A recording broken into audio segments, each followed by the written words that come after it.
Friends on YouTube, good evening. A short while ago, I was watching a program about Shanghai. They showed very tall buildings. These buildings are both factories and residential towers at the same time. The owners of one company had an idea. They installed a large safety net around the outside of the building. Let me explain. The purpose of this net is simple. It is there to stop workers from committing suicide. In their thinking, this solution makes sense. If we block the fall, they say, we prevent the suicide. But they did not think about something more important. They did not think about how to stop people from wanting to jump. They did not think about removing the reasons that made these workers think about suicide in the first place. They solved the fall, not the pain. And that is the real tragedy.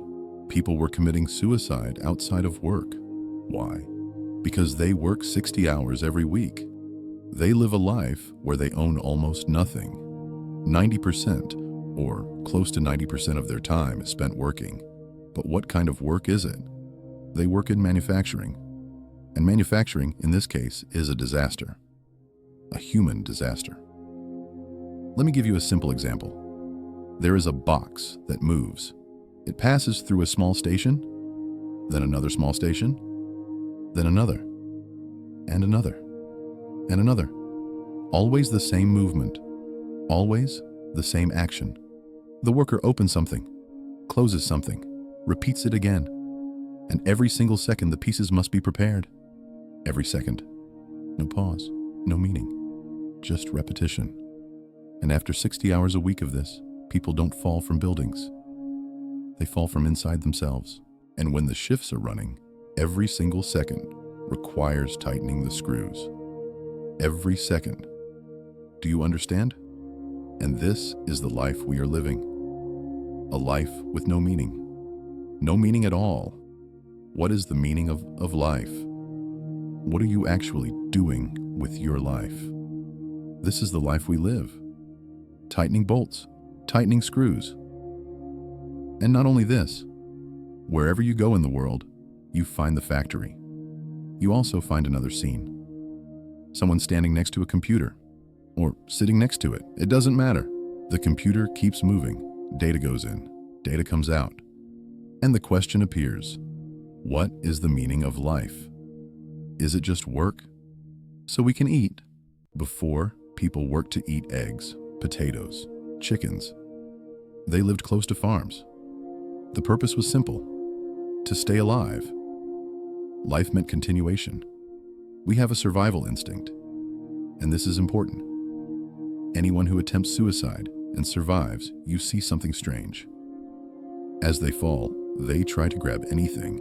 They want to return to life.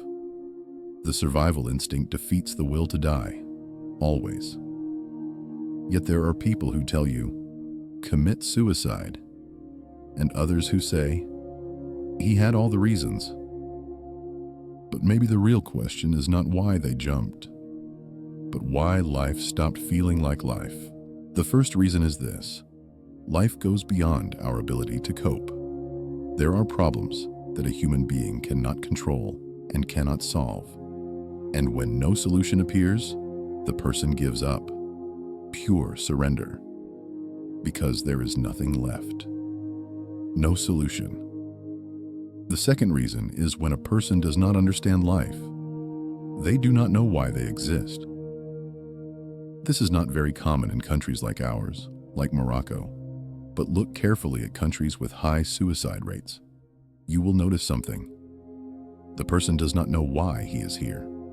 Life becomes empty, and this is why suicide rates will increase around the world. Why? Because life is losing meaning. What does it mean to wake up? To wake up just to behave. To wake up with no reason. You wake up in the morning. The alarm rings. You wash your face. Or maybe you don't. One day the system tells you, wash your face. Your boss tells you, wash your face.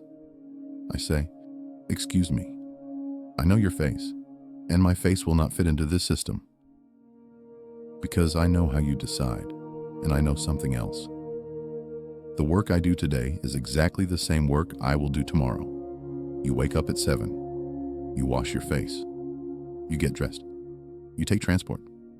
You arrive at the office, or the factory, or wherever. You work. The clock reaches its time, and then it repeats, and repeats, and repeats. Every day, again, again, again. But imagine another life. Every day you see fields, cows, mountains, hills, valleys, plains, flowers. You breathe real air. Instead, we wake up to buses, headaches from perfume, smoke, buildings. This is not small. This plays with the psychology of all humanity. This crisis is what we call civilization. This is the trap. I am not against reading. I am not against school. But what is school today? School is a factory. A machine that creates machines. It teaches you how to work a computer so you can get a position. We all study in order to work. But I believe school must be completely independent from jobs. You should not study to work. You should study to understand. Work can be anything. In the countryside, in the fields, with animals. I am against cities, against this idea of civilization, modernity, and false progress, because it steals humanity from humans. Look at this example. When someone tells me, wash your face, they want to make me look like everyone else. Identical, uniform, like soldiers. The soldier is told, shoot. He shoots. Drop the weapon. He drops it. But the human being inside us is different. Humanity is the mind that thinks and says, no, I refuse to pull the trigger.